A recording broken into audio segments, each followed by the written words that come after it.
नाम तो सूरज है, मगर ये कभी नहीं सोचा था कि इस डूबते हुए सूरज की तरह मेरी जिंदगी भी डूब जाएगी। फर्क सिर्फ इतना है कि मेरी जिंदगी की शाम की कोई और सुबह नहीं थी। कितना समझाया था तुम्हें, पर तुम्हें कहां कुछ समझना था। अपने दोस्तों को देखो, नौकरी पे लगने की पार्टियां दे रहे हो, और मेरा बेटा डिप्लोमा के आखिरी साल में फेल हो गया। आज तक तो कुछ नहीं किया, अब तो कुछ करो। करने को तो बस अब एक ही चीज रह गई थी। अब नहीं जीना था इस दुनिया पे बोझ बन के, जहां मेरी हर हार का तमाशा बना दिया गया हो, जहां मेरे अरमानों की कोई कदर ही नहीं की जाती। कोई नहीं मेरा यहां, हार गया हूं, हार गया हूं।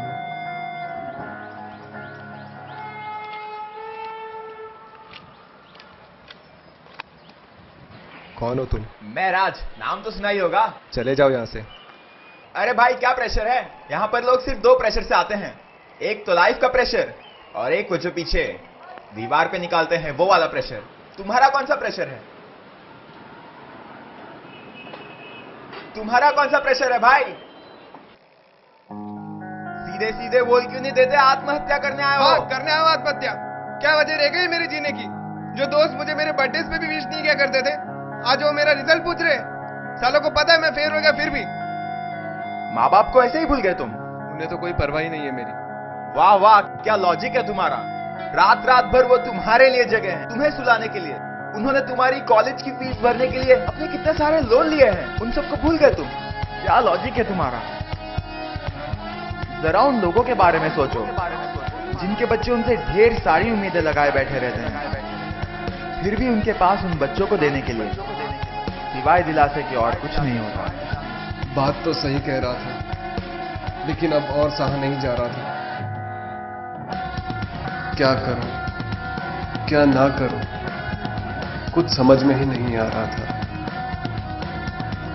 राज की बातें सुन के मरने की इच्छा जैसे और बढ़ गई थी, लेकिन इस बार कारण सिर्फ शर्म था। जरा उन जानवरों के बारे में सोचो जिनकी जो भी हालत हो फिर भी अपना और अपने बच्चों का पेट भरने के लिए दर दर भटकते रहते हैं। तुम तो फिर भी इंसान हो।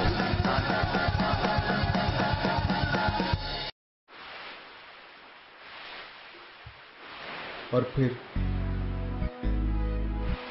मैं रह ना सका। मानो वाकई राज की बात का असर हो गया था। क्या करने जा रहा था मैं, क्या हो गया था मुझे। जिंदगी हमेशा मेरे सामने ही थी, पर मेरी नजर हमेशा उसके परे। Never ask yourself if you can quit.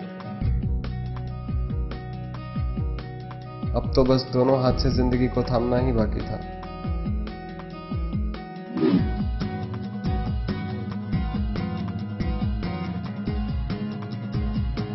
Raj, suicide? लेकिन अभी अभी तो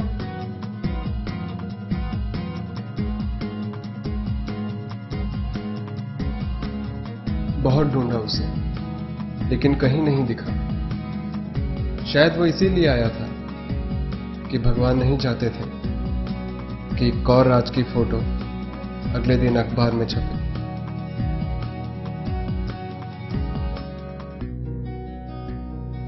बहुत कुछ कह गया था वो, एक नई उम्मीद सी जगा गया था। मानो हर ओर, हर तरफ एक पुकार सी उठ रही थी। रुकी हुई जिंदगी मानो इस ट्रेन की तरह चल सी पड़ी थी। सवाल तो काफी थे मन में, लेकिन उनका जवाब देने वाला राज अब जा चुका था। उसकी बातों ने मुझे इन रेल की पटरियों से उतारकर जीवन की उन पटरियों पे लाके खड़ा किया जहां से सिर्फ मुझे अच्छाई और नेकी ही दिख रही थी। आज मेरा आधा मकसद पूरा हो गया। मैंने डिप्लोमा क्लियर कर लिया, लेकिन इन 6 महीनों में बहुत कुछ हुआ। उस घटना के बाद मैंने खूब मेहनत शुरू कर दी थी। न दिन देखा और न रात का पता चला, लेकिन सिर्फ यही बात नहीं थी जो राज मुझे कहना चाहता था। मैंने अपने सारे दोस्तों को इकट्ठा किया और इस घटना का जिक्र उनके सामने किया। वो समझ रहे थे मैं क्या कहना चाह रहा था, और फिर हम चल दिए उस काम के लिए जो हम सबका फर्ज बनता है, जिसे हम आखिर ये सोच के ठुकरा देते हैं कि भगवान ने शायद इन्हें इसीलिए जन्म दिया है। इसमें हमारा क्या दोष? हम कर ही क्या सकते हैं उनके लिए? लेकिन यहीं पे तो हम मार खाते। ये सूरज तो नहीं ढला और आप भी अपने सूरज को नहीं ढलने दें। हर तरफ उजाला फैलाते चलें।